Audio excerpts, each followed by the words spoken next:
Hi everyone and welcome to the second edition of series Rough Pitch the Balkan Way. My name is Martina Petrovic and I am your host for today, also known as the head of Creative Europe, Desk Media Office Croatia. We are happy and proud that somehow, almost in parallel, a new programming period, Creative Europe Media 21-27, and series Rough Pitch, The Balkan Way 2, was launched in 2021. Following the results from 2021, the Creative Europe Media supported a total of 64 TV series coming from 18 different media countries and with a total of 98 million euros. So yes, TV series are in high demand and trendy, and in order to keep up with the needs of the European and global TV market scene, there is a strong need to bring stories from the Balkan region under one platform. So, for our platform, Series Rough Pitch the Balkan Way, the call was open to participants coming from 9 different countries: Albania, Bosnia and Herzegovina, Bulgaria, Croatia, Greece, Montenegro, North Macedonia, Slovenia, and Serbia. In the end, out of 24 projects, we selected 7. So this year, again, we have on board 2 wonderful tutors who, prior to this pitching event, worked hard with our participants. And somehow, let me start with Helen Granqvist first. It seems that this series Rough Pitch is a perfect example of cultural diversity. We have tutors coming from Sweden and Denmark. We have a variety of participants coming from the aforesaid 9 different countries, but also we have a variety of wonderful jury members. But let's start with our tandem. Helen Granqvist first. She is producer, known already at this market scene for already 30 years with different hats. Most recently one is the president of VIFT organization. So Helen, can you maybe join us and say a warm welcome and a couple of words? Helen? Hear me? Hello. Hello, I'm Yes. speaking and I'm not, do you hear me? Yes, I can hear you. So it is Very our nice. already second year we are doing this together, and would you like to just introduce and say your thoughts before we start introducing the jury and the projects? Yeah, thank you. I'm happy to. No, thank you for inviting us this second time, Martina, to do this fabulous event. Both me and Valeria are very excited and proud of what we meet in Balkan. And thanks to you, Martina, and your passion to bring out the Balkan stories. And you have really convinced us the importance of that, because the Balkan stories are not only Balkan stories, it's European stories. And it really reflects our time in a way that we are excited, and we hope that the pitch audience will be as excited as we are. It was not easy to select because there were so many good stories, we must say. So we are happy to be here again. It's always a joy. So thank you very much for having us. Thank you, Helen. Thank you for being with us. Now I invite Valeria. Usually Helen is a combo with Valeria Richter. Valeria Richter is screenwriter and also known in the scene for quite some time, and famous for quite innovative labs, strengthening Nordic genre, but also developing audience design at Torino Film Lab. So Valeria, warm welcome to you.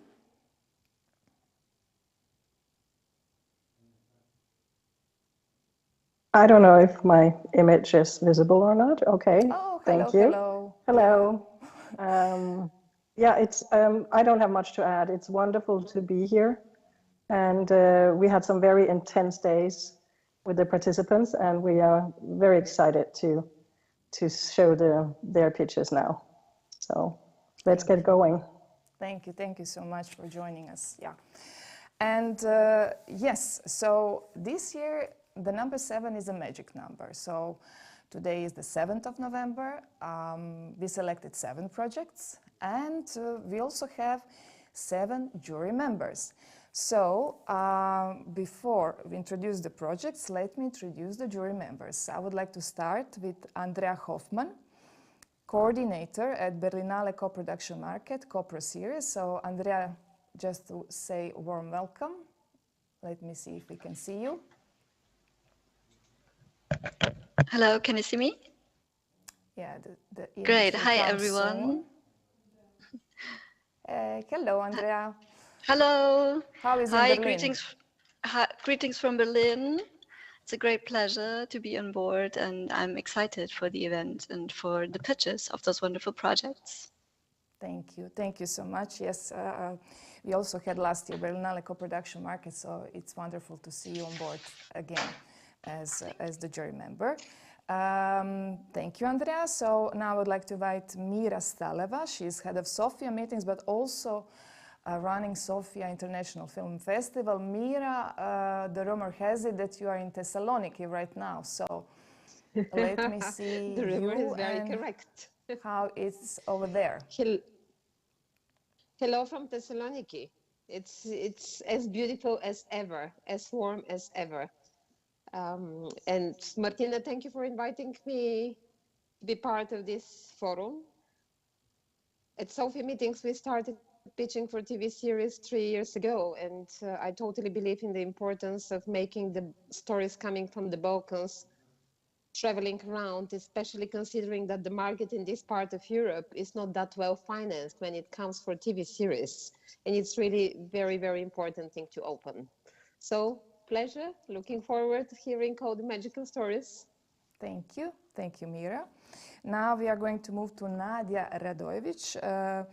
She is actually responsible for a wonderful training initiative supported by Creative Europe Media. The title is European Showrunner Program and run by the International Film School from Cologne. So Nadia, welcome. Yeah, thank you very much. Also, warm greetings from Cologne. Really thrilled to be part of this initiative. As my last name indicates, my father comes from the Balkans, but not only for that, I think it's a really important initiative, and I'm curious to hear the pitches or to see the pitches. So thank you for doing this. Thank you, Nadia, for joining us. Yes. And now we will move to France. Solène Moreau, Serious Mania Forum. She's responsible for the Writers' Camp. So, Solène, bienvenue. Hello. Can you hear me? Yes, yes. And thank you for having me. me as well. It's quite high-tech, demanding live stream, so your picture will come soon. Okay. Yeah, so also we had last year Serious Mania joining us, and so we really appreciate that we have on board you as well this year, especially since you will be responsible for offering free accreditations as the one of the awards. So, yes, we are very happy to be part of this project again, and I'm really glad to be offering accreditation this year again. At Series Mania, we have a few workshops and training initiatives as well, so we are always looking for new voices. So I'm really excited to hear the pitches today. Thank you. Merci. Thank you. And now we will move to Austria. Susanne Spelitz. She actually represents ORF, so we have also one television on board, and she was also supporting us last year. So, Susanne, welcome. Hi everyone, greetings from Vienna. Thanks for inviting me, and I'm very glad to be here, and I'm very excited to hear your pitches. Thank you. And now we shall move to Italy, to Angelica Cantisani, Torino Film Lab. She's responsible as programs coordinator. So, Angelica, welcome. It's the first time that we have Torino Film Lab, so we are very pleased to have you on board. Hello, it's my big pleasure to be here today and look forward to listening all your stories and projects. Thank you. Thank you, Angelica. And last but not the least, representing VIF Sweden, we also have Grace Maharaj. So Grace, also warm welcome and nice to have you on board. Thank you so much. Greetings from a little overcast Stockholm, and once again, just great to be here and looking forward to listening to the pitches. Maybe you can turn also your camera so that we can see you. Can you see me?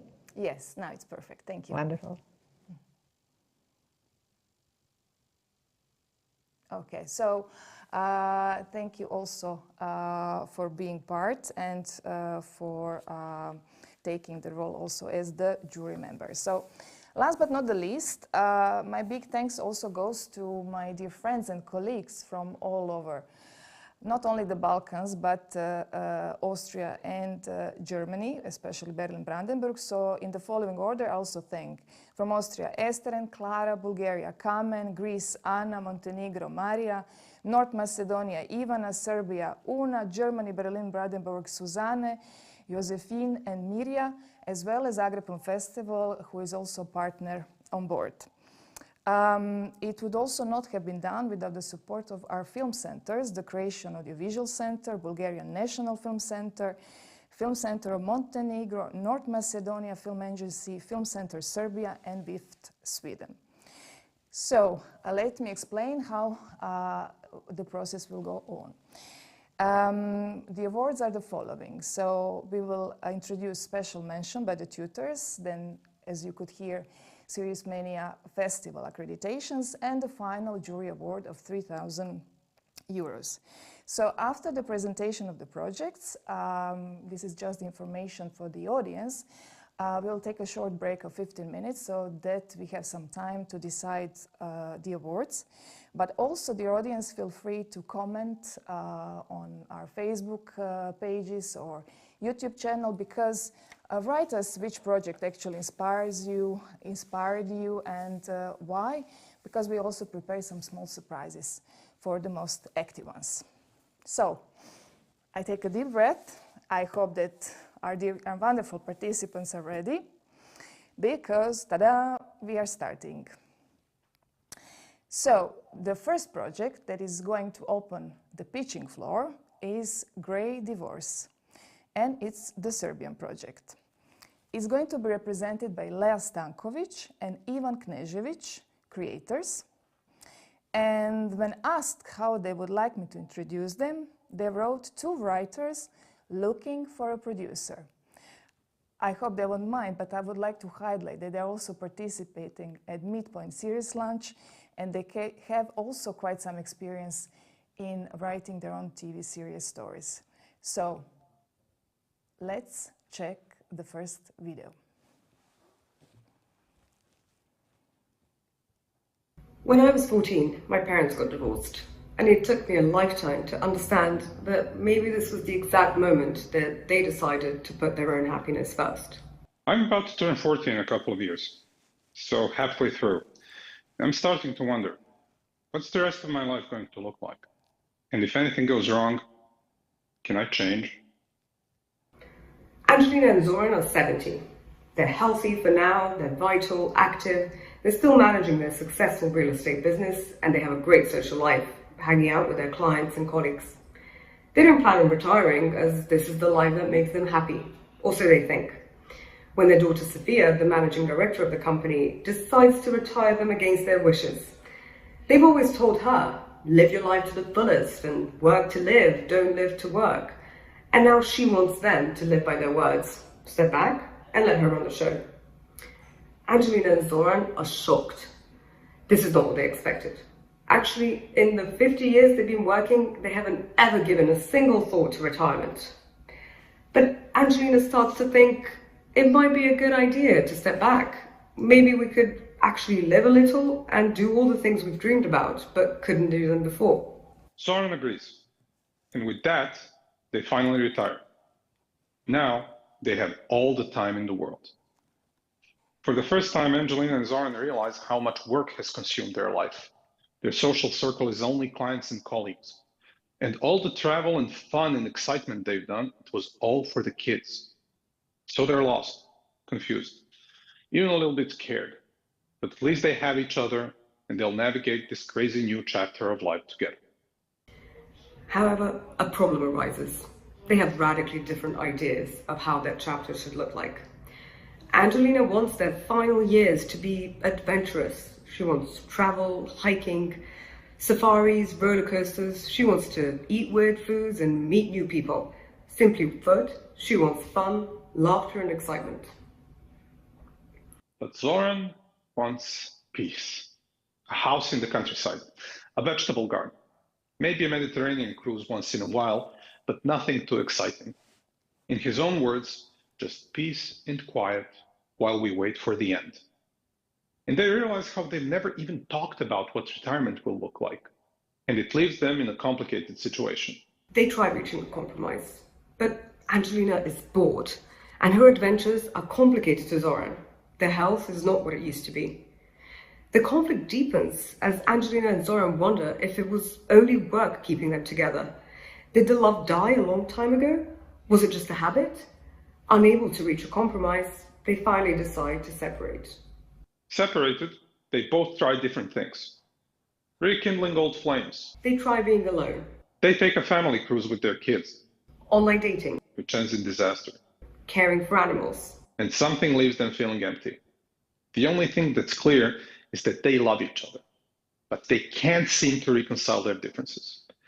And after a close friend suddenly dies, both Angelina and Zoran are reminded that they don't have all the time in the world.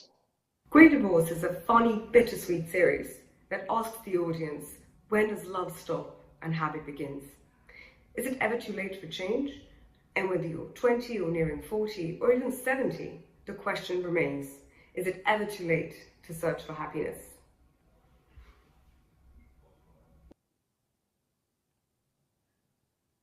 Thank you. So just when the jury is wrapping up the questions, I kindly invite Leah and Ivan to join me as well with their video, not the picture, but themselves, yeah. Much easier, right, than to do it live. So everything prepared. So far, so good. So let's see who is going to open the floor for the Q&A from the jury members. So this is how it goes, dear jury members. One of you starts, and I'm going to moderate in terms of the timing. So once you start, then you're going to also appear live with your video. So who would like to start from the jury?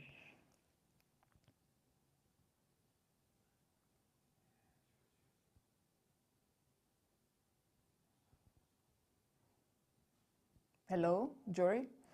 Hello. Hello. I can start if you like. Okay. Thank you for your pitch. I thought it was a really interesting story, and I have a question about your main characters. How do you think the audience will relate to older main characters?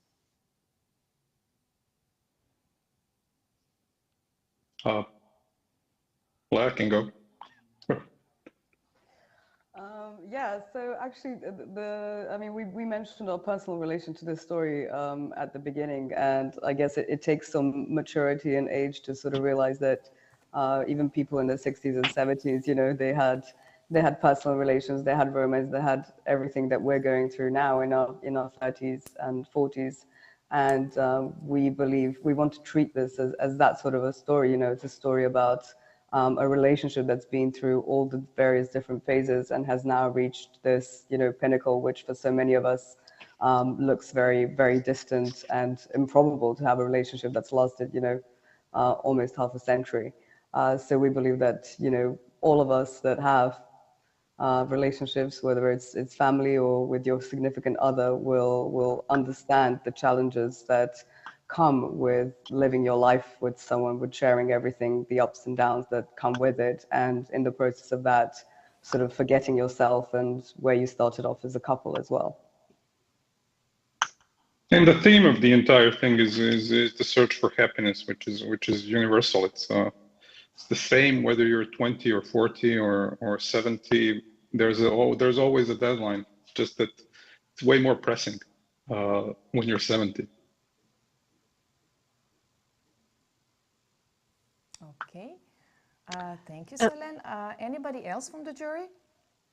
Yes, I would be interested. You mentioned it's a funny, bittersweet TV series. So it's a dramedy, I guess. And maybe you can touch a bit upon sort of the look and feel that you envision for that. It's definitely realism, but heightened in much a similar way. Maybe the biggest reference is Transparent on Amazon. It's funny situations, but not necessarily funny lines. It finds humor in interpersonal relations and the absurdity of and the clash of the search for happiness versus a society which doesn't really think that old people deserve to search for happiness anymore. So it draws a lot on the social. Thank you. And I guess it's some stuff about, what the audience can see in the characters, what they can't see in themselves. We absolutely don't want to go into the area. We don't want to have any sign of that, making fun of old people or things that come with that. We want to really treat them and look at them as sort of human beings entering another phase of life that they're having trouble adjusting to. Thank you. I have a question. Okay, yeah, one more. Thank you very much. I can't see you, but I can hear you very well. I have a question regarding what is your central conflict and what is your secondary conflict? And can you give an example of a typical episode conflict? Mm-hmm. The primary conflict is the couple has different ideas of what their retirement should look like, and the secondary conflict is the retirement itself. They've been working for 50 years and they are completely unable to adjust. But the primary conflict is between them, so it's between there was another question. Typical episode. What would a typical episode look like? They after episode 1 they separate, and the episode each episode takes a theme of its own, whether it's dating, whether it's being alone or caring for the family, and we investigate the two of them approaching the same thing. And it always leads them through radically different experiences, which usually end up on them missing each other and missing what the other brought to the concrete theme of the episode. Let's say it was dating or meeting former classmates and old loves from before, and then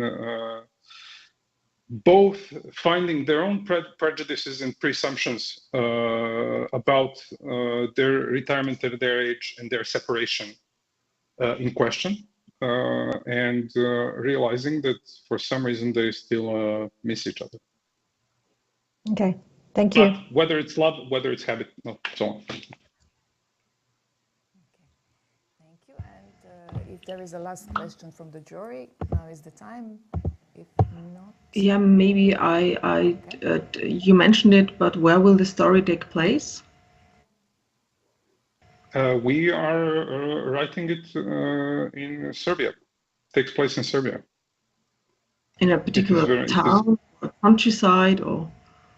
So it's in Belgrade. Yeah, it's a sort of upper middle class environment in an urban city. So in Belgrade probably.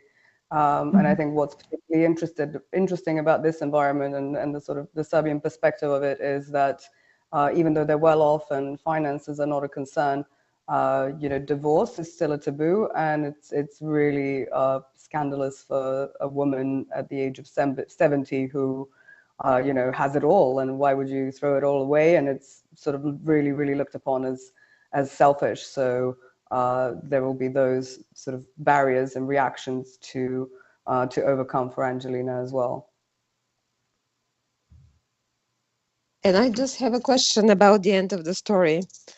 How it's gonna end? What feeling we're gonna see on the screen? We're gonna be left with. Mm-hmm.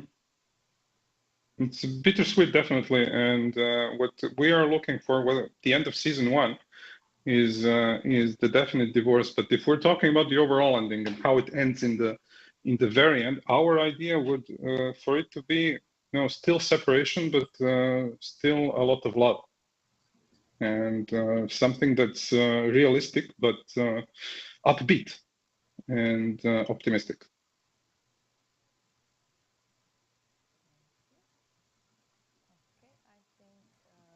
We are done with the Q&A. Thank you, Leah and Ivan. Now we are moving to Greece, and the project's title is Loom, and is going to be presented by Dimitris Logiadis, producer from the production company Filmiki. And this is what Dimitris highlighted in terms of the introduction. Dimitris is a producer based in Athens, and while mainly working in advertising, he is heading the international co-productions department at the aforesaid company. Loom is a 6-episode miniseries created by Konstantinos Antonopoulos, Yorgos Garefalakis, and Panagiotis Melidis, developed and produced by Nicholas Alavanos and Dimitris Logiadis of Filmiki. A bit difficult to name all of you. The project is at an early stage of development, and we are currently looking to cast an international scriptwriter and find co-productions or co-producers and collaborators. But first, let's have a look at the video. Hello, I'm Dimitris, one of the producers of the miniseries Loom, a 6-episode character-based dramedy where we follow 5 different but interwoven storylines, experiencing each character's perspective and narrative of our story. The series is set in a remote and beautiful seaside village in Crete called Lutro. Lutro is a peaceful place, accessible only by boat or on foot, where people usually go there to calm and forget about their problems. The few locals that live there and the village's economy are strongly dependent on the tourists that visit the island during summer.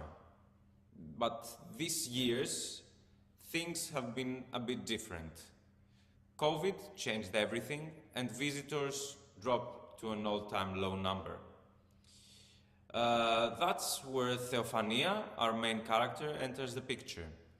Theophania is a very famous Greek-American actress, and pretty much like Gwyneth Paltrow, after a long and successful career in Hollywood, she turned into a mindfulness guru and self-evolution influencer.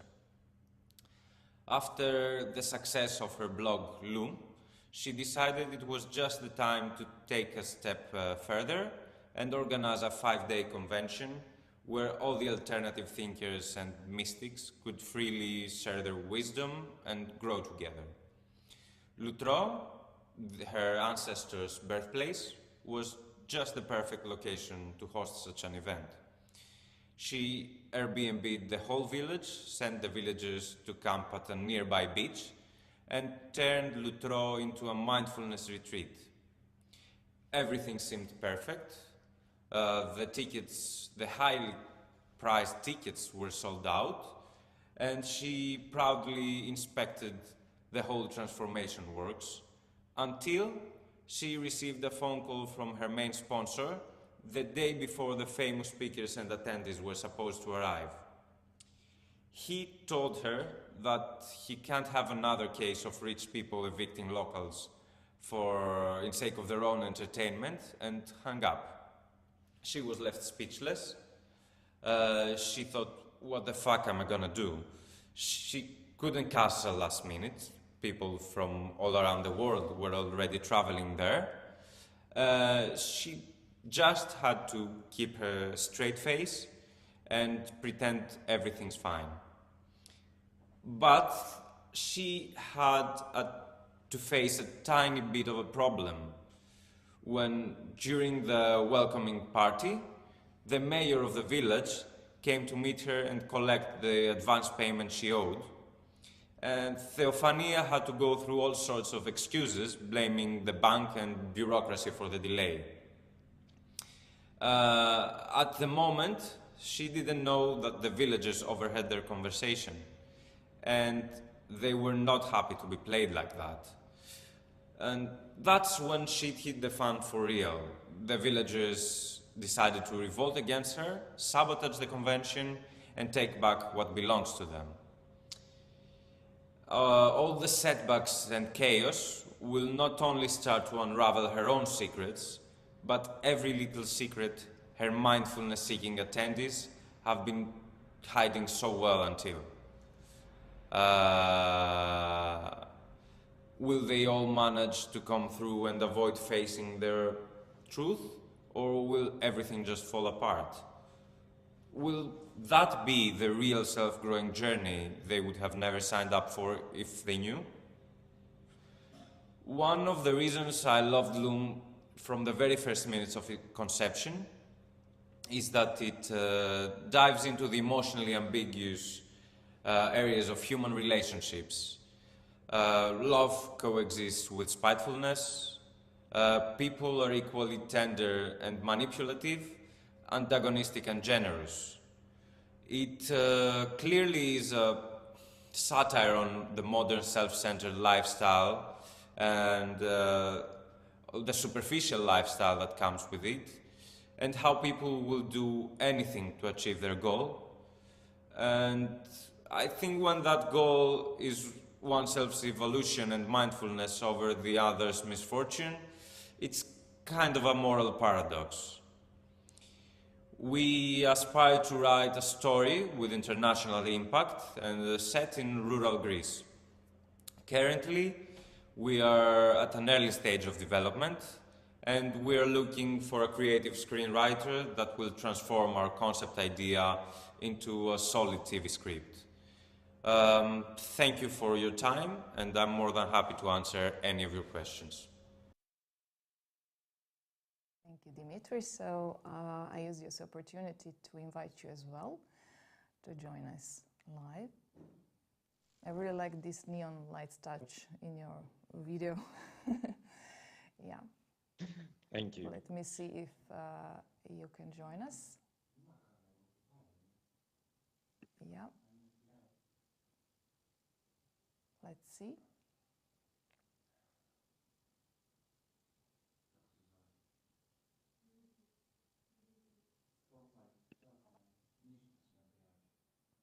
Okay, there are some little issues. So let me see if you...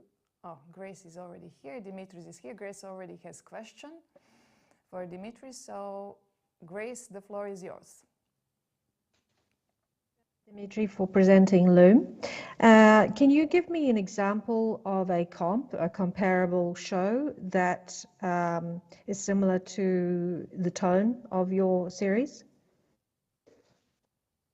Well, a main reference and main inspiration for our show was White Lotus, which premiered this season right now. It has the same style in terms of comedy and all those character-based situations. I think that's mostly the reference, and then there's Fire Island, which was an inspiration to the story, where a famous, let's say, event goes to the drain.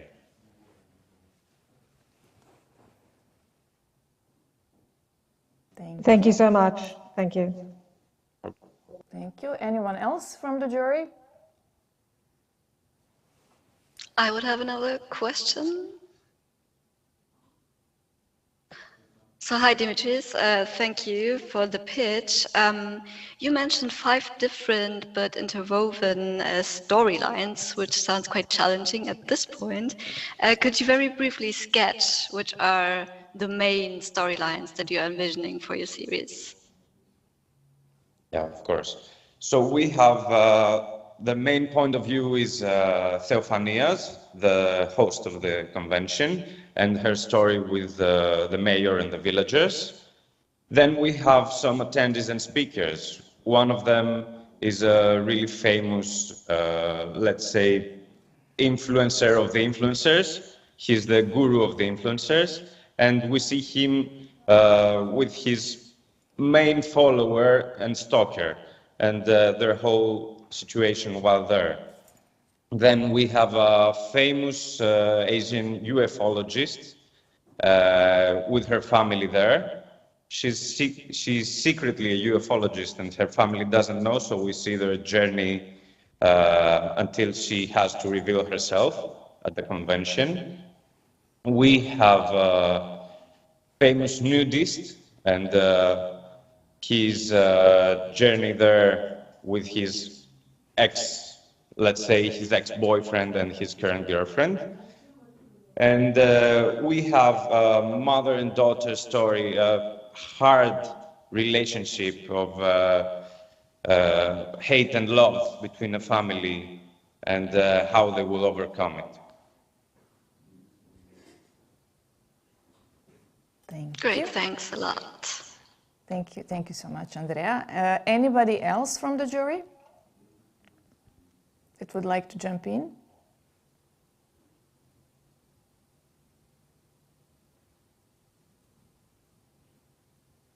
Okay, then I will ask also Dimitri something.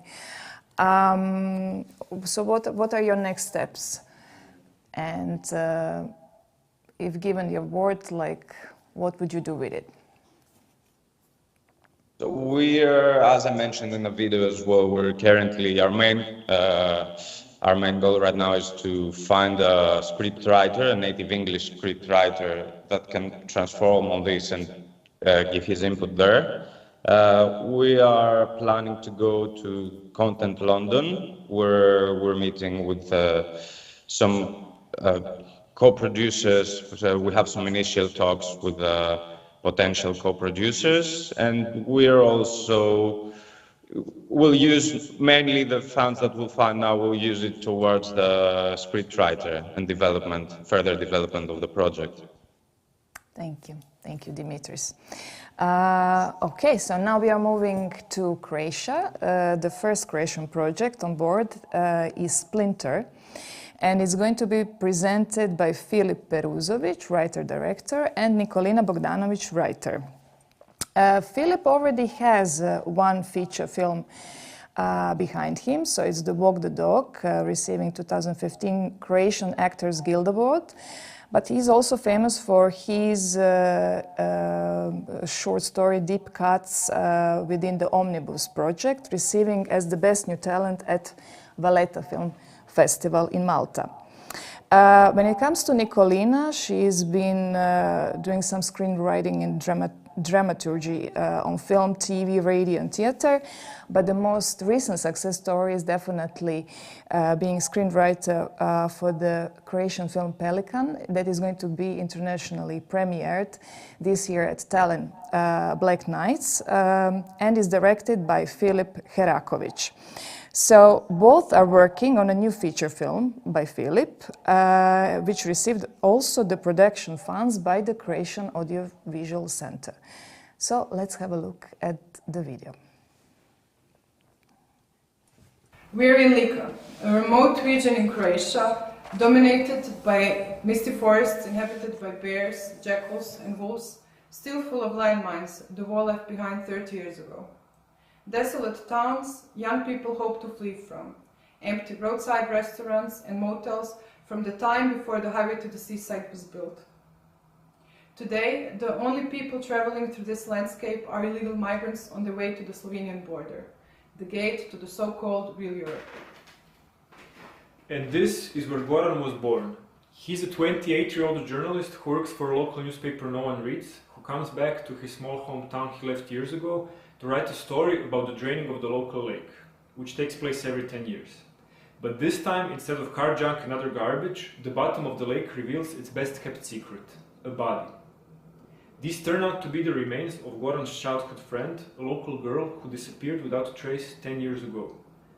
Everyone in town suspects the same man to be the killer. Her boyfriend from back then, the son of the most influential man in the region, the owner of the local sawmill which employs most of the families in the area. Everyone knows, no one can do anything about it.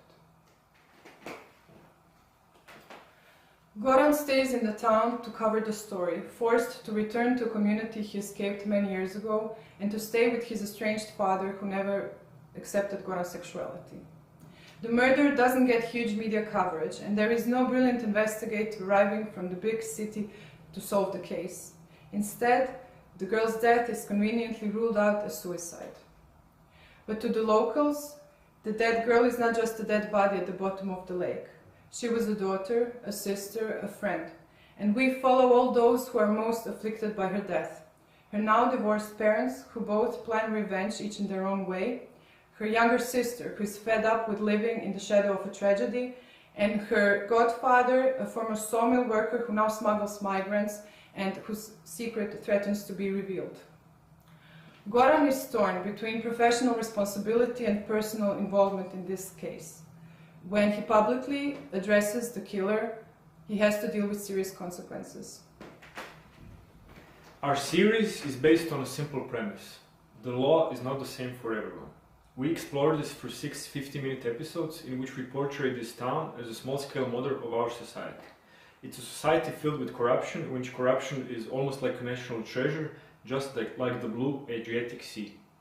This burning issue is something that we want to tackle through the means of fiction. We have the treatment of the season, and we are currently working on the pilot. There is still no production company attached to our series, so we are looking for partners and producers who are ready to help us take this project to the next level. We would like to end with a piece of soundtrack of our future series, a traditional silent circle dance from Lika. The circle dance is the oldest form of community dance which celebrates the seasons, work, life, love and loss, just like our series. Povrati! Još jednom! Još jednom! Iskoči!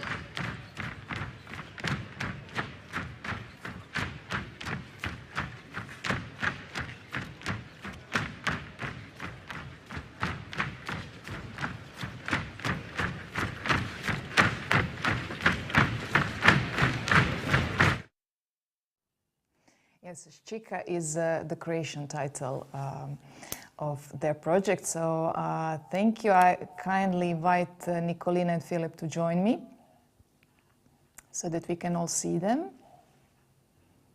And welcome.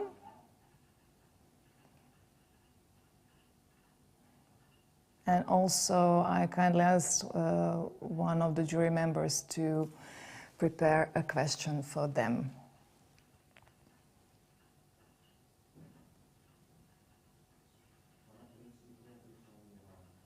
So who's going to start? Hello. Can you see my hand raised? I can see you. Yeah. Perfect. Hello. So let's see how our jury is going. So any questions for them? Angelica. Hello. Thank you for your speech. Thank you for your story. I would like to better understand why this is not a film, but it's a TV series, and to learn a little bit more about the format and how do you plan to build the episodes. Thank you.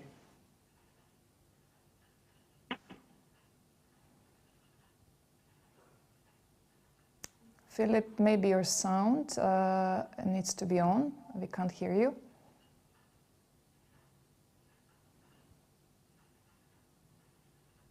Hear me now? Nope. You just maybe take out the earphones. Yeah. Can you hear me? Can you hear me now? Yeah, better. Yeah, I'm sorry, the headphones, obviously.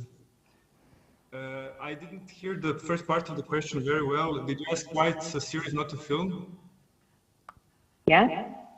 And if you can tell me a little bit more on how do you plan to build each episode? Okay. Well, it's and we lost Philip a bit. Stories which are pretty complex, and it would just be too much material to put into a feature film. It's pretty branched out because we follow, apart from our main protagonist Goran. Can you hear me? Yes. Sorry.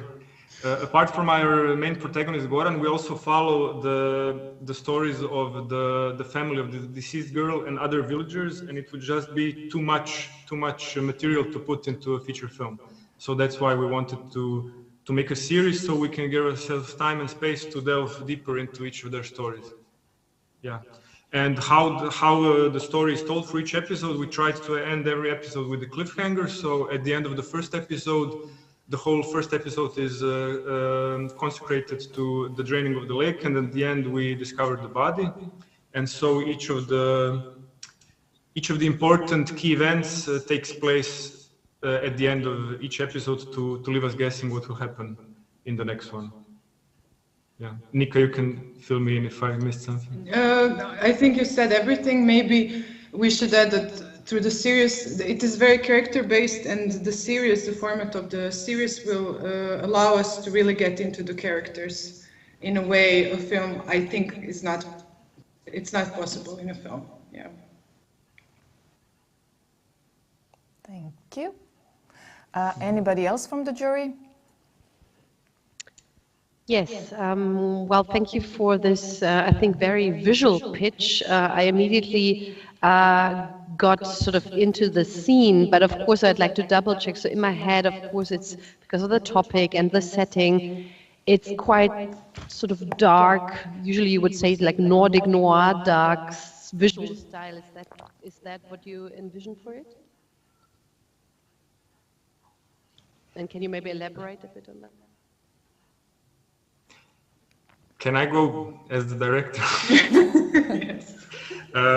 Yeah. So we imagined we imagine it very visually to take place in autumn, and this whole region, it's a region with a lot of evergreen forests, and it has a very large timber industry. So it already has a very specific atmosphere, and filming in autumn would even enhance that. Our visual reference as a series is a great Czech series called The Wasteland, Pustinja, which also has this kind of a bit of a dark setting with a nice diffuse light and a lot of tertiary colors, like really nice setting. But also what we would like to point out that I'm not sure comes out in our pitch is it's not only dark, it's not just like life is shit and then you die series. We also tried to fill it with a lot of moments of hope and of small nice moments between people that happen when, you know, things are not working on a big scale. Then people try to make the most of life in their intimate interactions. So we kind of tried to balance the general pessimism of the story with these small moments. Thank you. Thank you. And Nicolina, would you like to fill in, or Philip said everything? No, he said everything. I mean, and he's the director, so yeah. Okay, so let me see if there is a final question from the jury. I have a question. Mm-hmm. Please. Thank you very much for your pitch. I was reminded of a New Zealand series called, I think it's The Bottom of the Lake or Under the Lake, when I saw your pitch now.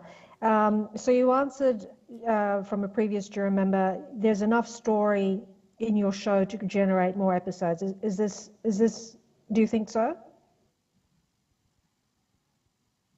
Do we think it's enough material for episodes? Do you have enough story? Yeah. We have a lot of stories, because in the moment when we enter the town, the story really branches out, and Goran meets his old friend, and then through her we enter her family in a way, and her father is the smuggler, the former sawmill worker. So we really get into his family life. Then we have the family life of the deceased girl, and then we have also Goran's story, his personal story related to the town and to his father. So it's So really there's a lot of material there. Yeah, yeah. And because I ask this, because you say it's a limited series, you have 6 episodes, but if just hypothetically, if you got picked up by a producer and they would say, well, we'd like to make this more, you have enough story engine is my question, right? Yes, yes. Yeah. We used 6 episodes because when we started doing it, we were thinking that it will be shown on Croatian TV, so it's 6 episodes there. Sure. Yeah. and then another question just regarding your structural elements, because you start with this dead body and that backstory of this character. Is there any what is present in your story design? Are you using flashbacks or archival? How do you just give me an idea of how you would use your story design? We don't use any flashbacks, so we just we tell the story through the people now in the present time when we find them. Yes. All right. Thank you. Thank you. Thank you. And just to see if we have also somebody else from the jury to ask the question. If not, we are going to move to the next project. Okay, so this is it. We shall move now to Greece. And the title of the project is Animus. And it's going to be presented by Christiane Lange, the writer. So this is what Christiane asked me to say. Christiane is a Dane living in Greece. She works as comms writer and has a background in publishing and politically related work. She writes scripts based on her experiences in Greece, especially those not fit for newspapers. Let's have a look at the video.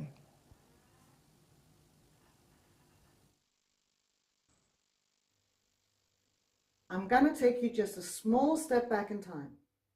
It's 2016. Greece is 7 years into a brutal debt crisis that has exposed every dysfunction in the system and fixed nothing. Salaries and pensions have been slashed almost in half. Mortgage defaults are through the roof. The Greeks use equal parts fatalism and humor to deal with a crisis that just grinds on and on. Nobody has any money, but the nightlife is hopping in a city where splendor and grunge, ancient and modern, mix in total chaos. The story is very Greek, but also very international. With looming global recession and political instability across the West, how a financial crisis impacts ordinary people becomes a highly relevant and contemporary tale. I'm Danish myself, but have lived in Greece for 20 years. I lived through the debt crisis and saw friends and family lose businesses, houses, and hope. It seemed as if our future was evaporating into the tear gas clouds that hung over the almost daily demonstrations. Animus is completely fictional, but draws on real events and real people I came across, from shopkeepers to spies and politicians.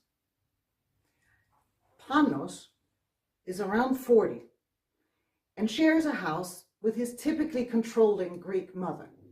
She's busting his balls to give her some grandchildren and worries about losing their house to the bank. Panos wanted to study philosophy, but got pushed into the police by his parents so he would have a good, steady job. Serving justice for the greater good used to give him some kind of satisfaction, but more and more he questions where justice is to be found in this system. Panos catches a tough case involving a daring heist that uses the natural tunnels that run under Athens.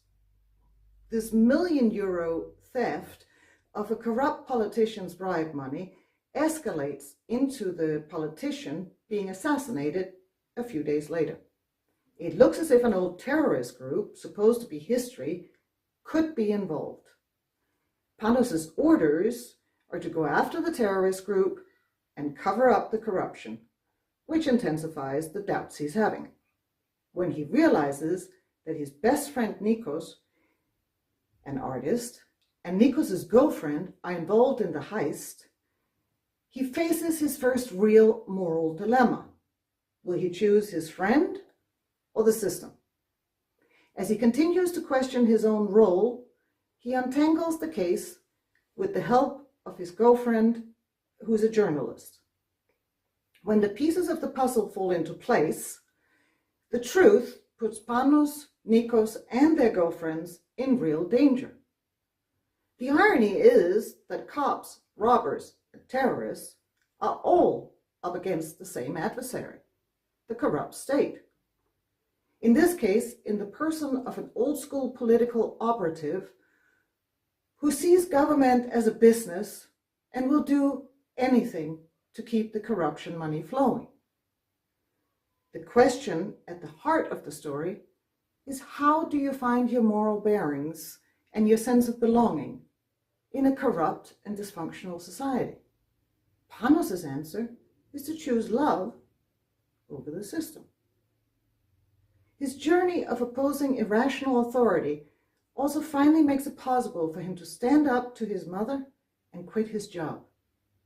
The season ends with Panos, Nikos, their girlfriends, and the couple who were the original leaders of the terror group, all teaming up to achieve their own brand of justice. Animus is Nordic noir with a pacing similar to The Bridge, executed in full Mediterranean color. The story weaves a portrait of Athens and its people, using an entertaining crime story to let you share the challenges, frustrations, and also joys of people stuck in an almost impossible situation. The pilot script and pitch deck are available in English, and I'm looking for a producer. Thank you. Thank you, dear Christiane. So I would like to invite you as well to join us so that we can see you.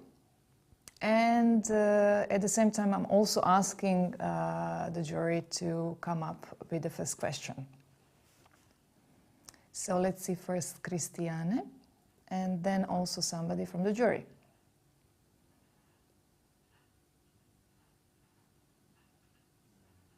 Christiane, we can't see.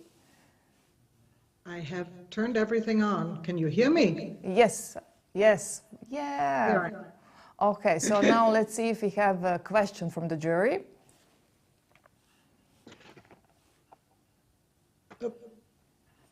Okay, so then I'm gonna ask you, I like this introduction of the Nordic noir, and you're introducing it in the Mediterranean setup.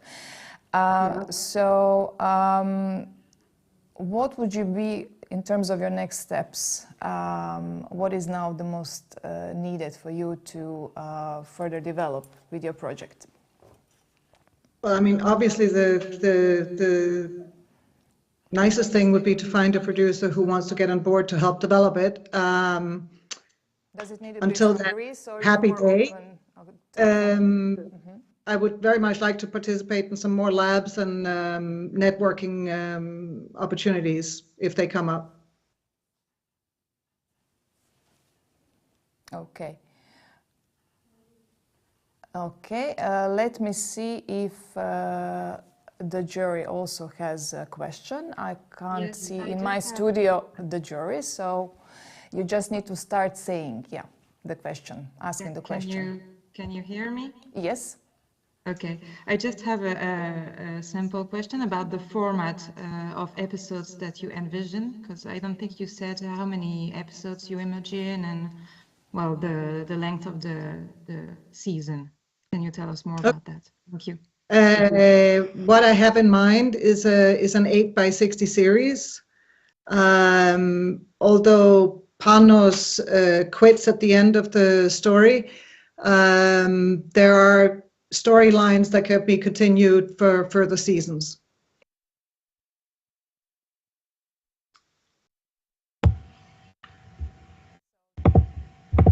speaking. Yes, thank you for your presentation. I have a question. Why is the story taking place in the year 2016? Is there a particular reason? Yes, absolutely. That was really it was a very hard year in Greece. It was when the crisis had already been in effect for 7 years.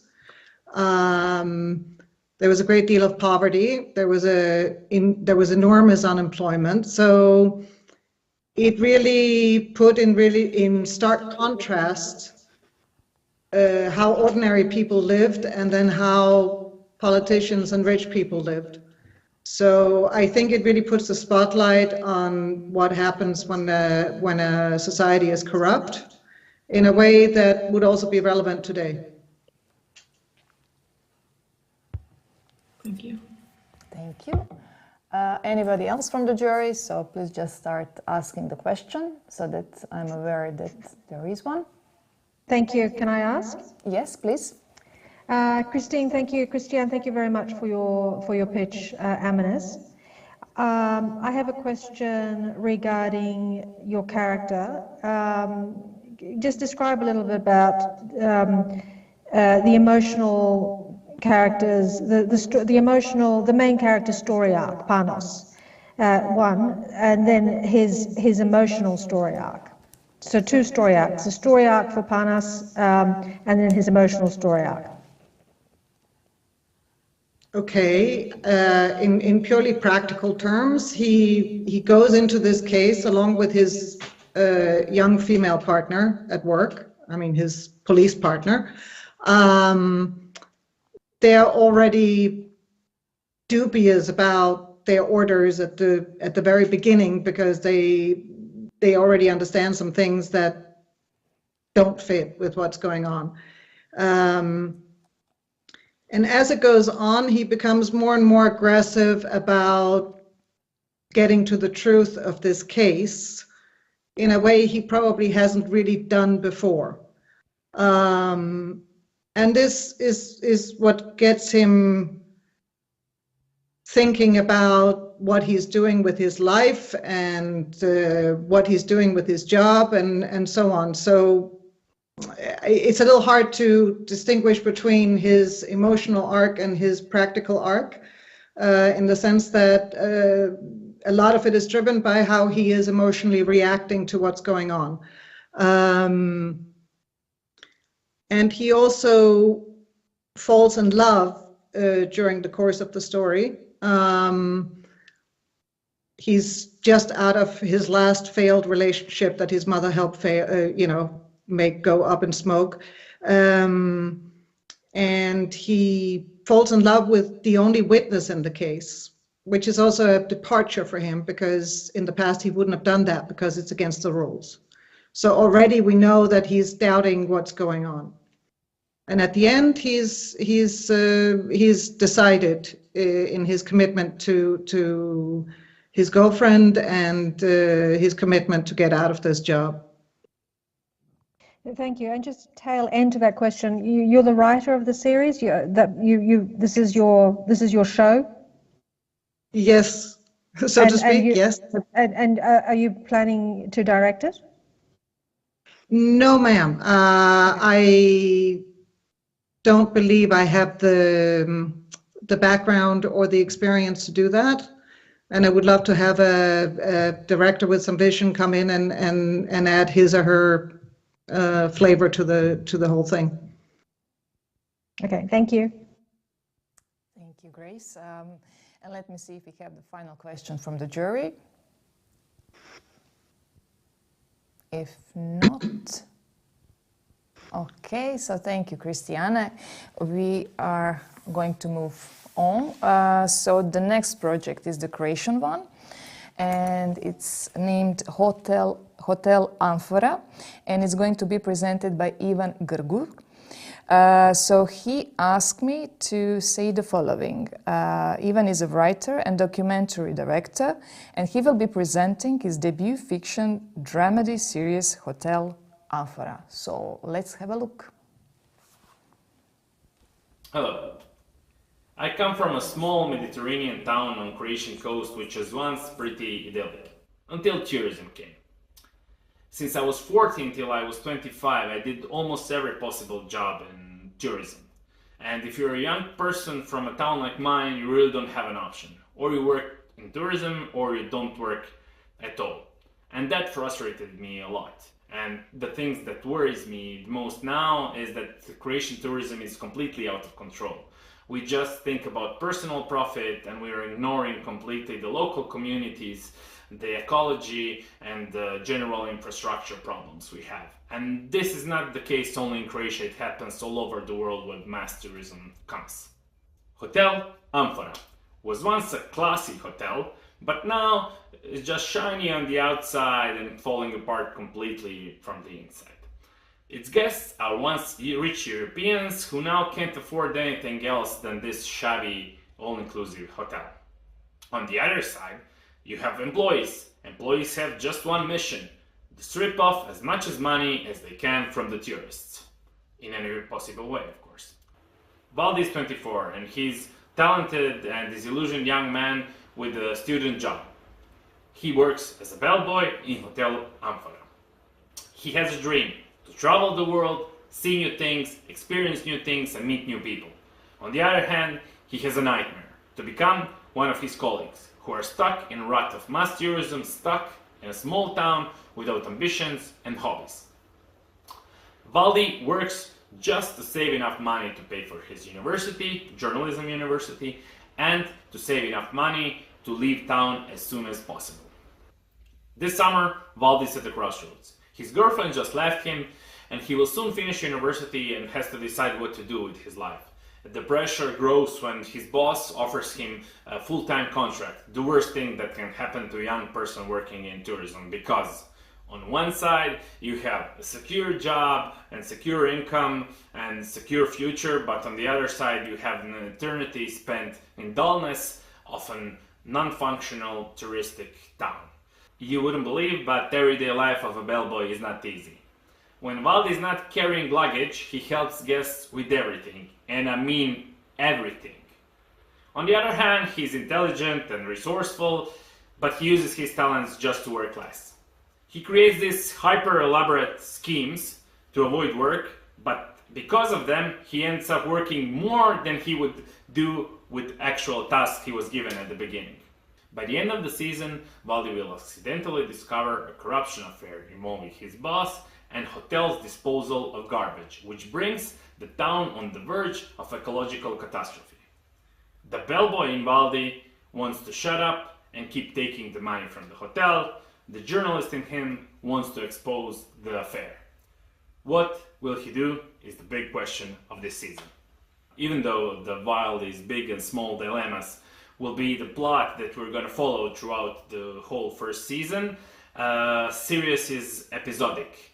And every episode contains a smaller storyline that is related to a bizarre situation that Valdi has to solve. With these smaller situations, we're gonna tell a wider story about the strangest and silliest and darkest parts of human nature and tourism in the end. I want to tell this story from my perspective, as I was that bellboy and I grew up in a town like the one I'm talking about.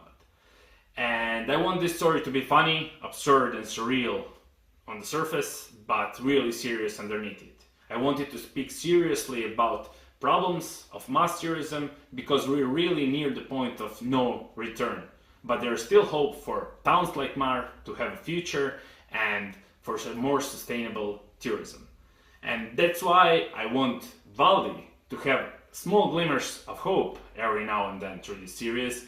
But in the end, I want him to be trapped in the rut of mass tourism, just as a warning to us all. This season has 8 25-minute episodes, and considering the episodic nature of the series and Valdi's moral and personal dilemmas, I think them as a great opportunity to maybe develop it in the season 2. On the other side, I'm in early development of this project, and I'm here looking for production houses and maybe other collaborators to kickstart my project. Thank you very much for listening.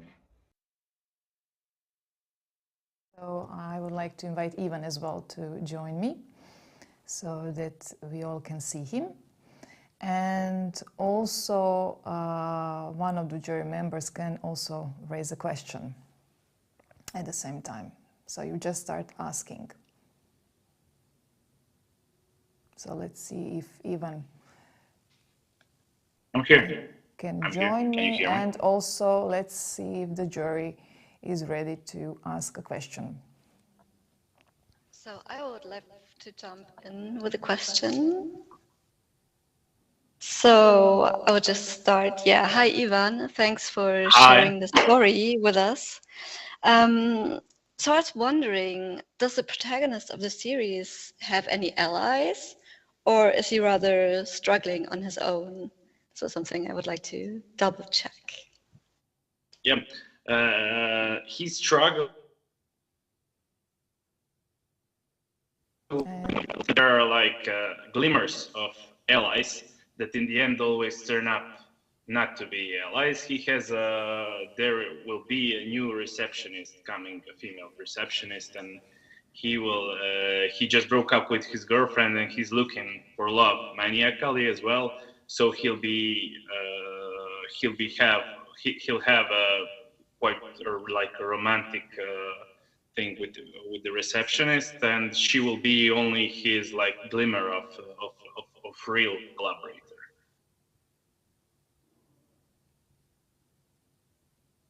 Okay, thank you. Anybody else from the jury? Hello. Hi, Ivan. Hi. Hi. Hi. I was wondering if you can briefly tell us who is the real antagonist of your story? I mean, who is the main source of conflict? Who or what? Hear you. It's I not didn't hear you. Can you hear me now? Yes. Okay. So, who is the antagonist of your story? Who is the main source of conflict? If not a person, I mean, something. The main conflict is there are two things. First, the main conflict is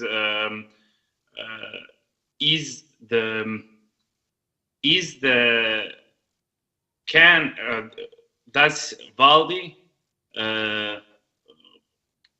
will Valdi take a secure future in his hometown that is completely unfunctional?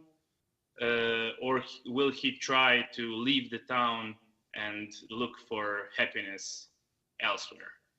That's the main conflict of the story. Secondary thing is that can he we have like this corruption affair involving the disposal of garbage of the hotel that brings the town of the verge of ecological catastrophe. Here he has to choose between just keep taking the money as the bellboy, just doing this season, earning the money and running away from the town, or trying to use his journalism talent to maybe write even something about this affair and lose the job, but maybe get some other job and be able to help his town. I don't know if I responded to the question. Perfect. Thank you. Thank you, Angelica. And last but not the least, a question from the jury. I would like to ask more about this eco-sustainability part of the story and the motivation of the character and how you plan to develop this. We start with my main character starts as someone who hates his hometown and hates his job practically, and he just wants to leave. He's aware that he can earn money just like this, and first thing he wants to do when he earns enough money, it's to run away. And we have all the time his bosses actually, his director and his boss of the reception we introduce them as a little bit shady guys, taking like strange meetings and stuff that are like completely in a sub-story, in subtext of the story. And by the end, he will discover this affair by by accident, hearing a conversation and then following the trace and finding this garbage disposal, and then he will have to decide. That's the point. But it's until the seventh episode, I imagined it as to be like something that is like interesting to Valdi. He understands that something shady is going on, but its every episode is just a little bit. There are little pieces like of it all around, and we as spectators, we see it. We know something is going on, but we're not too focused on that until in the seventh episode it comes to the light, and then he has to decide what to do. But he has to decide, but kind of during all this time, we don't see him as a kind of fighter engaged in different activities. I'm just curious, is it his character basically becomes defender of the environment in this very moment when it comes to decide? So it will be his dilemma.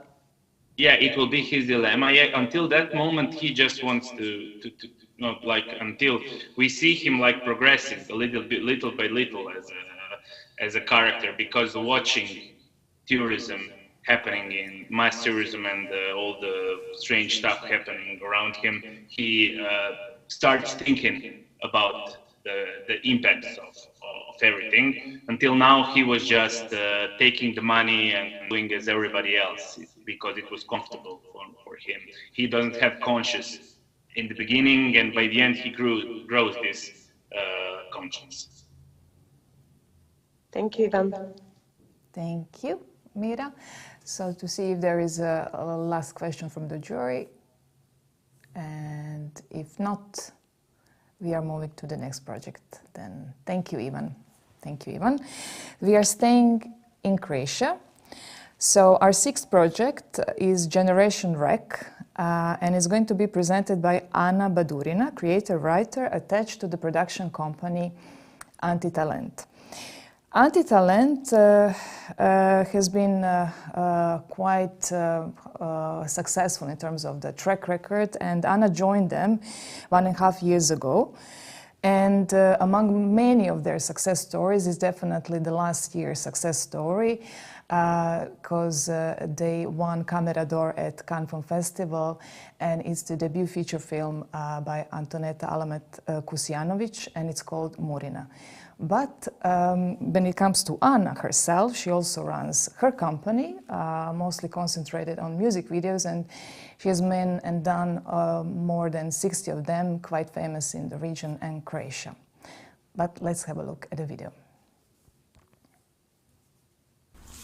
For the past 3 years, I've been working and living in this dreamy yet horrifying place called show business. A few years back, I got my first job on the Croatian commercial television as a producer of talent shows and reality TV. At first, my actual dream job, everything I ever wanted.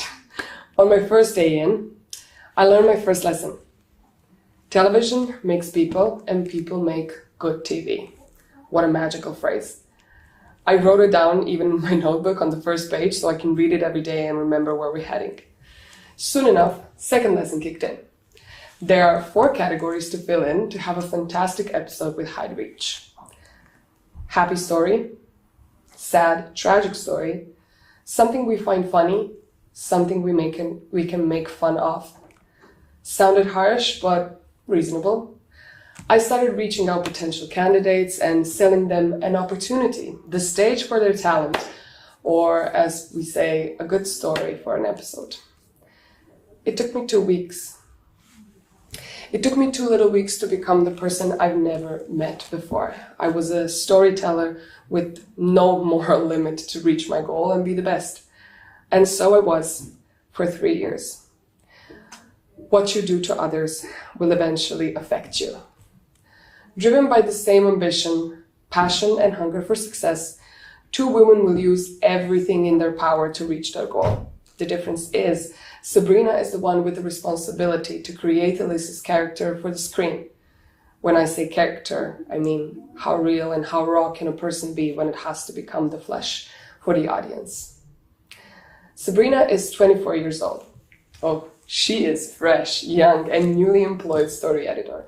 She has big shoes to fill in and a great project in front of her. She starts off shy, but she gets the lesson she needed.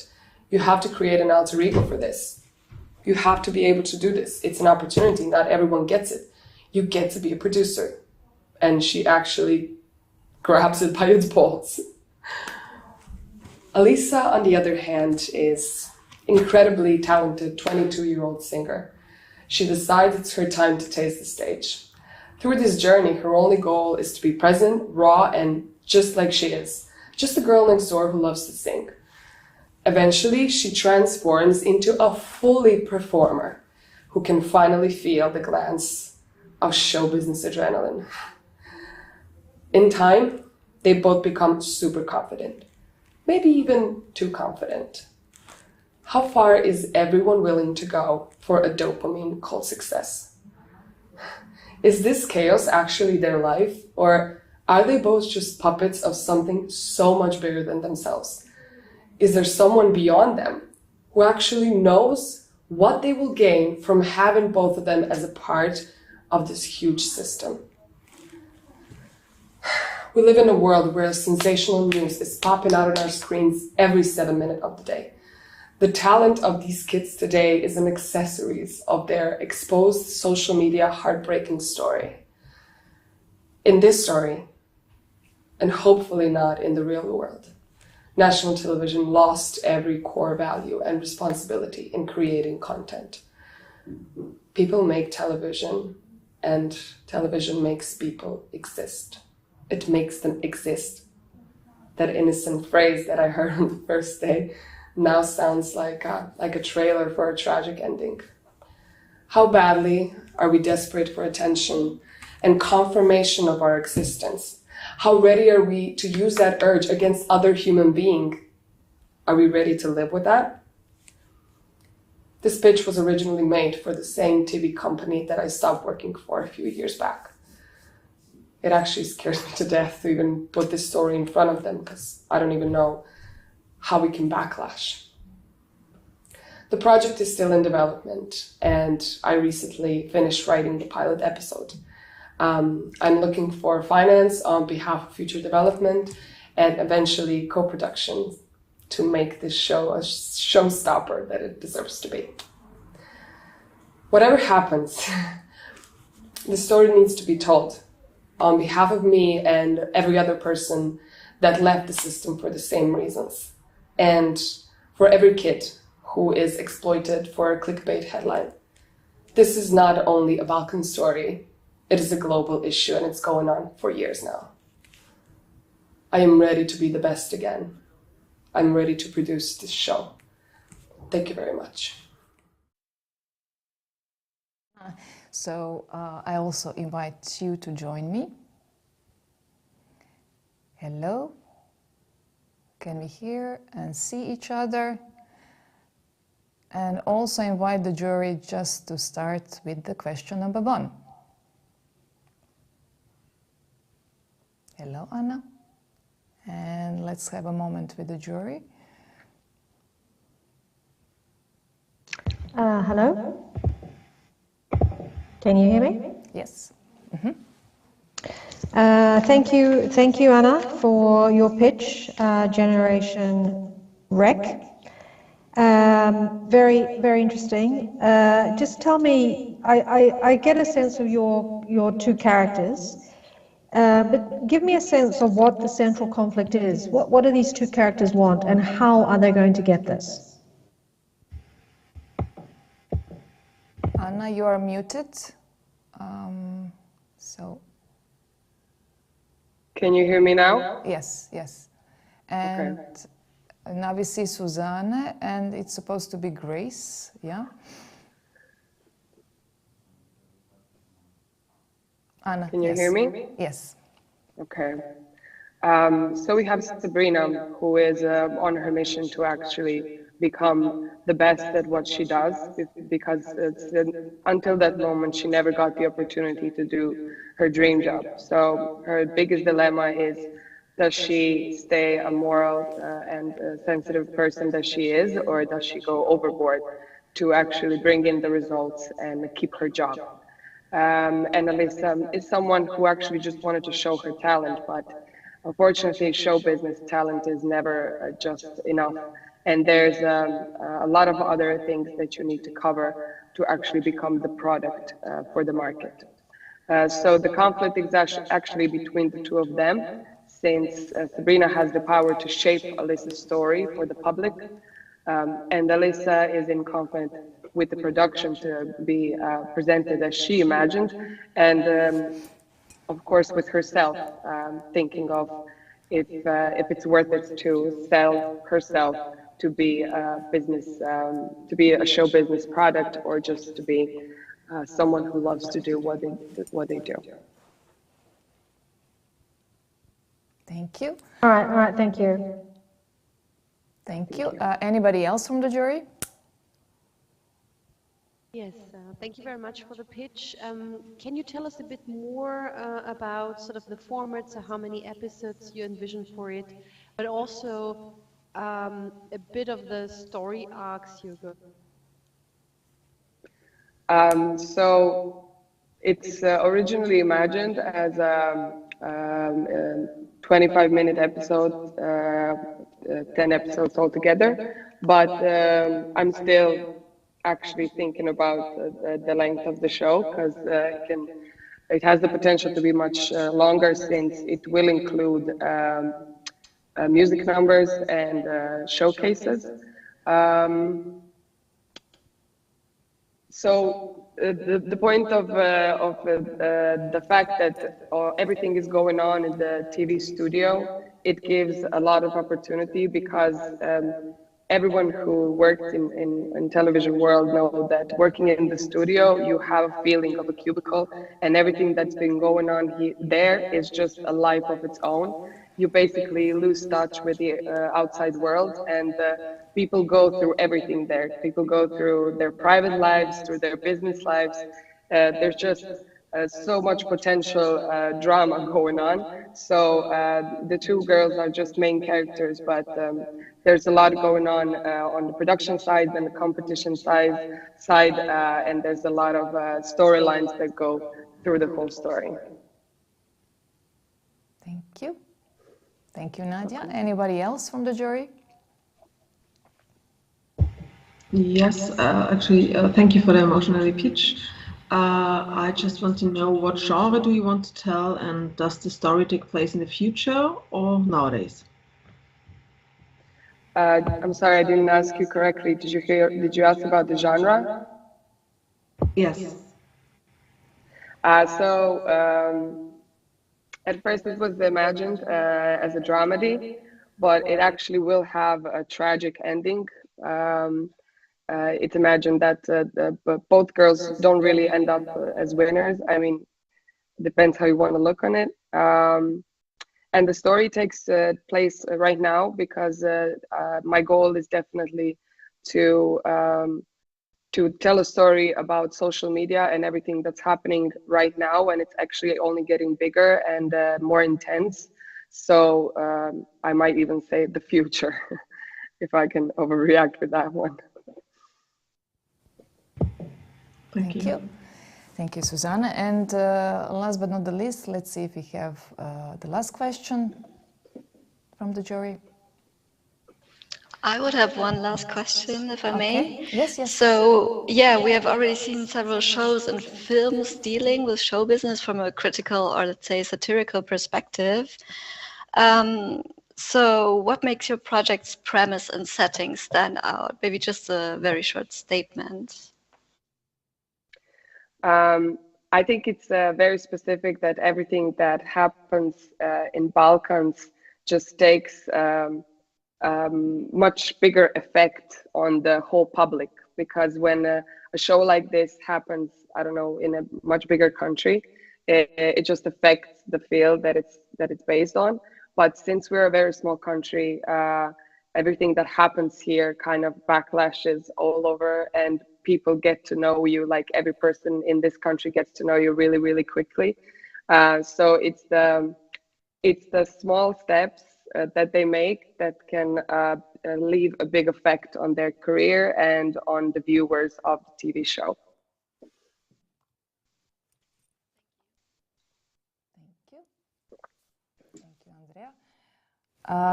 Okay, so thank you also, Anna, for all your answers. And last but not the least, we move to Bulgaria and the project Mother's Eyes. This is how Teodora and Martička asked me to present them. So Mother's Eyes is drama series project presented by Teodora Markova, head writer, and Martička Božilova, producer of Agitprop production company. Their previous drama series, Father's Day, was pronounced as the best Bulgarian TV show in 2019. Their second collaboration, Gold War drama series, won Best Project Prize at Mia Market 2021.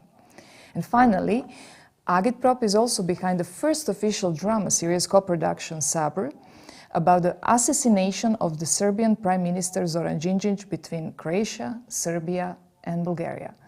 But let's have a look at Mother's Eyes. 7 years ago, a mother in Sofia receives a call. Mom, I got stabbed and I'm dying. The connection is lost.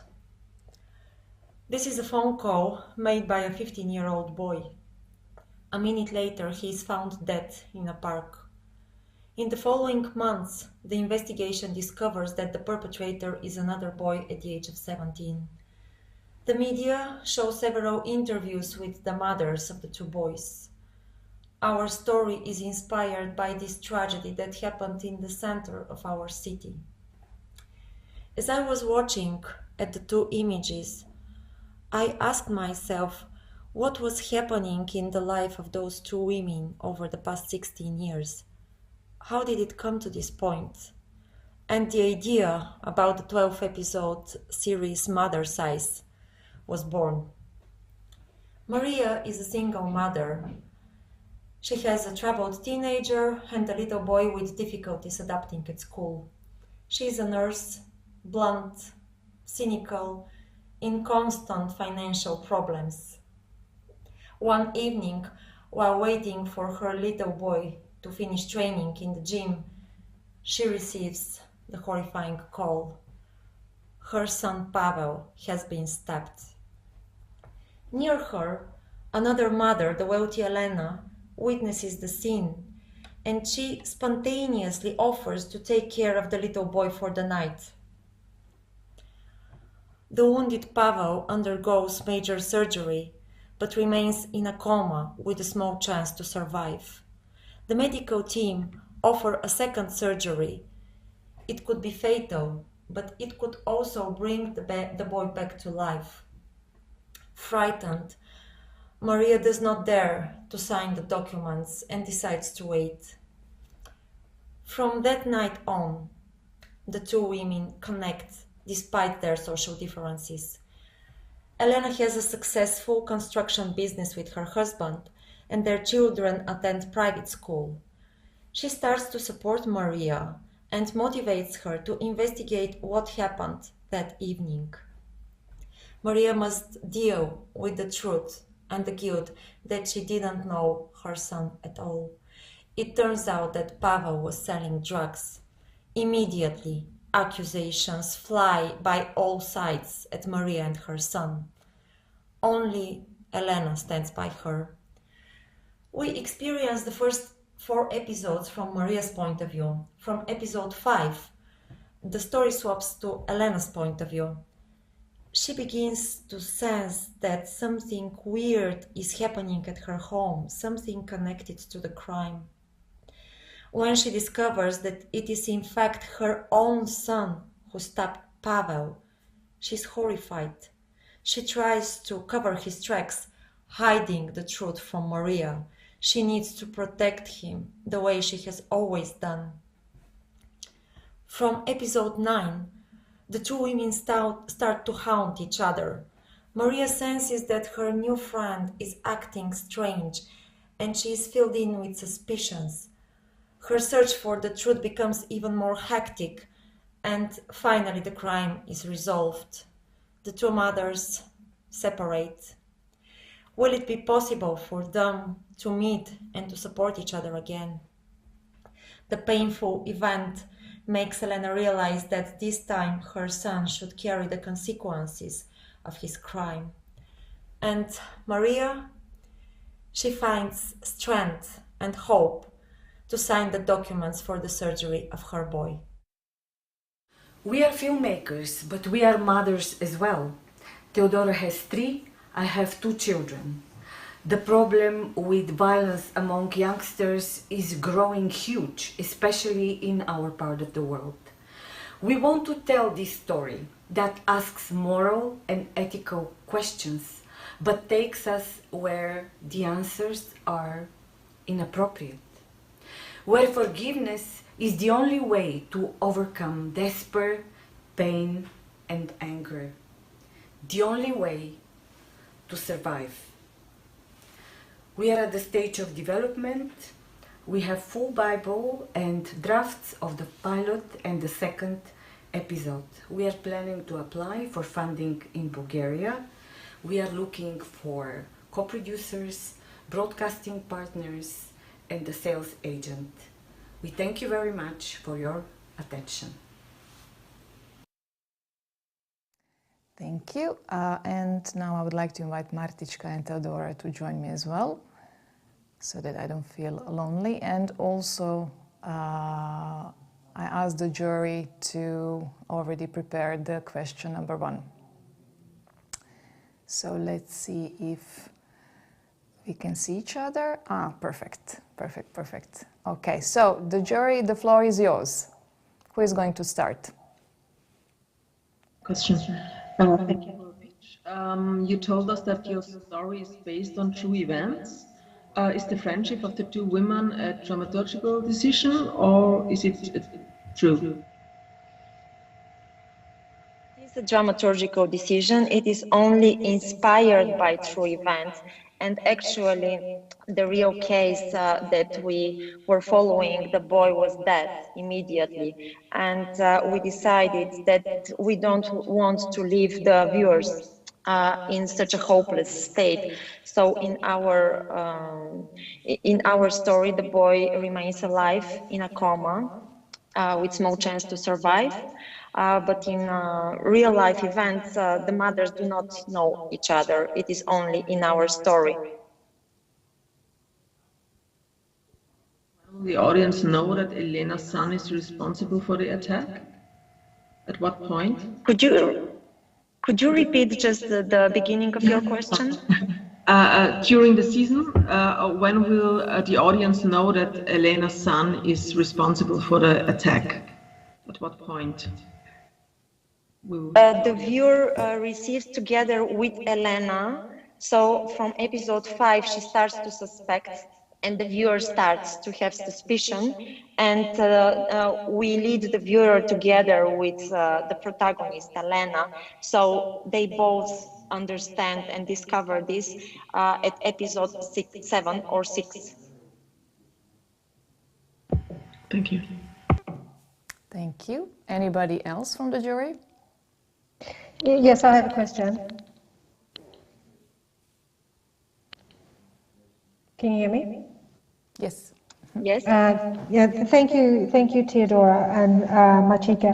So just on following on that question. So episode 7, did you say that's the series arc? Is that correct? Where Helena, the protagonist, finds out about the killer of her son. Is that correct?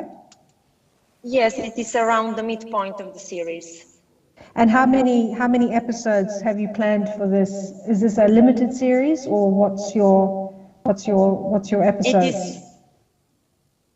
It is limited series, 12 episodes, and from the midpoint on, Elena starts to cover his tracks, and Maria continues to search for the truth.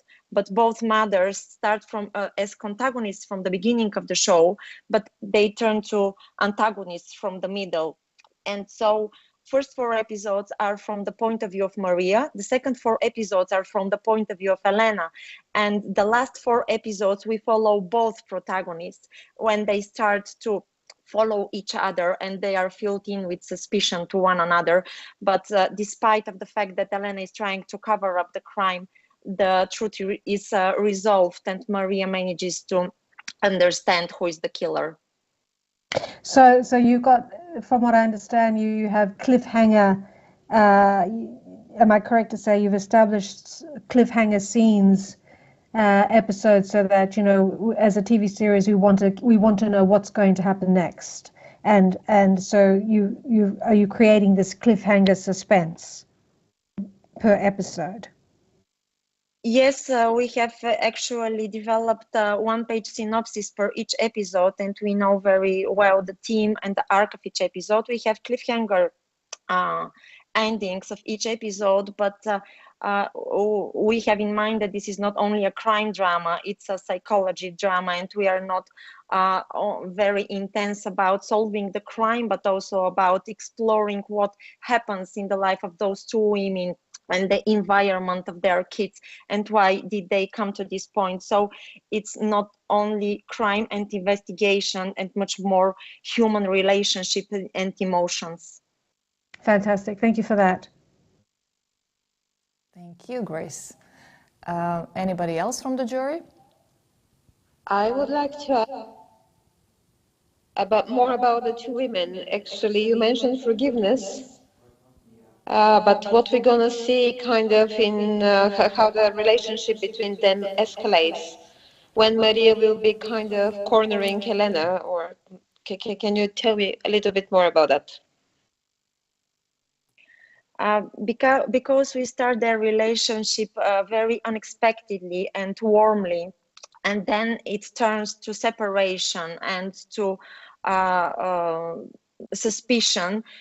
We are actually at the moment deciding how to end this relationship without being too much unplausible, but to find a way for those two women to reconnect at the end of the series. This is something that we are still discussing with the other co-writers, and in fact we don't have yet the answer for this because we are in the development stage. But yes, if this answers your question, we need to find a resolution for this relationship between Maria and Elena. Thank you, Teodora. Thank you, Mira. And let me see if we have the final question from the jury. If not, thank you, Martička and Teodora. Now I come to the audience and all of you anxiously waiting what's going to happen now. So before going into a short 15-minute break, while the jury and Series Mania representatives Solène and the tutors are going to decide about the awards, I would like to thank each participant for his and her contribution, because I remember how we all started, and to prepare your stories until today, I know it was quite some challenging time-wise job, and each of you did an amazing job. So no matter how the awards are going to be distributed, I just want to thank you for sharing your stories with us. And to come back to the audience, so please be patient a bit more, so have a coffee, stay tuned, and we are going to be back live in 15 minutes when we're going to announce the awards. So thank you, and see you in a bit.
And we are back. So we didn't come exactly in 15 minutes, but the projects were really great. So as you know, it was difficult to decide to which project goes which award.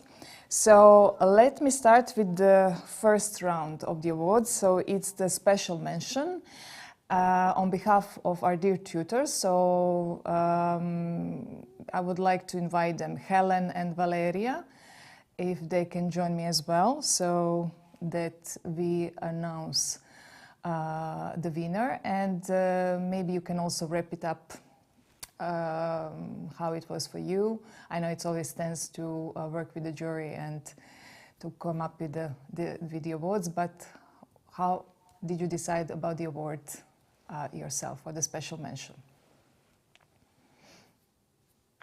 I can start, and then if my connection starts to be shaky, just please shout up, and Helen will take it.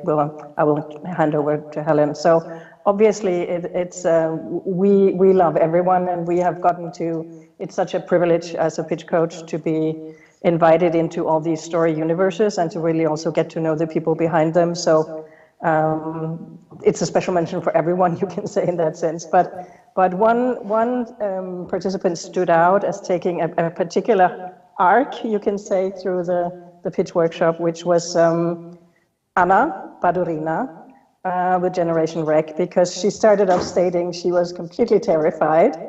And I mean, you saw her video, so you wouldn't have guessed. So we wanted to give this shout out to Anna for her courage to step completely into her pitch, fearless, courageous, embracing the power of her story with her voice and her body. So we want to wish her really good luck in continuing this journey with the project. So congratulations on the special mention. Helen, would you like to add something? Yeah, I agree with Valeria. It has been an honor and an adventure for us to travel into these story worlds. And as I said in the beginning, to understand how important the Balkan stories are to see the real picture of Europe. I think it really gives us an injection of the world today and inspiration for the future. And I think all the participants they have worked hard. They have passion and motivation for their stories in a very impressive way. So it's been an honor to visit Balkan again for us. Thank you, Helen. And let me see if Anna is here, so that she can also say her impression. If Anna is around, I'm looking at all the monitors. Hi, Anna. Hi. So it was terrifying, but wonderful experience for you. And congratulations. Yeah. Thank you so much. Can you hear me? Yes. Mm-hmm. Okay. Yeah, it's been really great, and speak. Yes, we can hear you. Yeah, sorry. It's been great because it's my first experience in something like this, and I couldn't have asked for better tutors, if I may say. Thank you very much to Valeria and Helena. I really enjoyed working with you both and learned a lot. So that's my biggest award. But thank you for all. Thank you, Anna. Thank you, Valeria and Helen. So we move on to the next award. So I would like to invite Solène, since she's gonna announce whom she decided to give on behalf of Serious Mania Forum free accreditations for the next edition of the festival. So Solène, the floor is yours. Yes. So on behalf of Serious Mania Forum, I decided to give the accreditation to Generation Rec, because, well, I really was touched by your pitch, Anna, and I hope this accreditation will help you develop your story further. Let me see if Anna is ready to jump in again, or she's speechless. I'm a bit speechless now. Thank you so much. Thank you. Thank you for recognizing the story because it's very personal. So this is kind of a double win for me. So thank you. Thank And you now so you're all much. shaped to pitch the project at Serious Mania. Yeah. So Yeah. congratulations, Thank Anna. you. And Thanks Anti-Talent very as much. well. Thank you.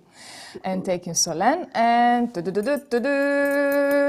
I don't have any background noise, but yes, so we come to the jury awards, so the number one award. 3,000 euros will go, and can I ask Grace if she's around to introduce the project and the award? Thank you. Can you hear me? Yes. Wonderful. The 7 jury members of the Balkan Way series Rough Pitch award, main pitch, goes to Mother's Eyes. Based on a unique and important story inspired by true events that tackles the rising violence among youth. It's a promising project with a solid structure, a strong dilemma with clear emotional arcs between the two main characters. Congratulations from us. Thank you, Grace, on behalf of the jury. So I invite Martička and Teodora to jump in to hear them. So let's hear Martička first. Yeah, wow. Thank you so much, dear jury. For us, it's amazing. We really believe in this story, and we want this project to happen and to show different perspective from our part of the world, from female perspective as well. So thank you so much. Of course, this is also a huge responsibility. Now we gain new energy and go on with it. Thank you, Martička and Teodora. Thank you. I am too excited. I guess Martička told everything. I want to thank Martina for the possibility to voice our project because it is very important for us. We cannot make it without only with funding from our country, and we are aiming for high quality project. Thank you to the tutors that made us make this great pitch because we were also uncertain about what to do, and I'm too excited to talk. Thank you all. Wow. Thank you, thank you, dear lady. So, yes, we came to the end of the second edition of the series Rough Pitch, the Balkan Way. Before I go on, I also would like to thank you to my backup team, technical team, starting with Igor and Luka, and submarine team, Marin and Sabrina, because they really helped me out a lot today. And final words, yes. In line with the objectives of the Creative Europe Media Programme, we pursue to safeguard, develop and promote European cultural and linguistic diversity, but also to increase the competitiveness and the economic potential of the audiovisual sector with this project from the Balkan region.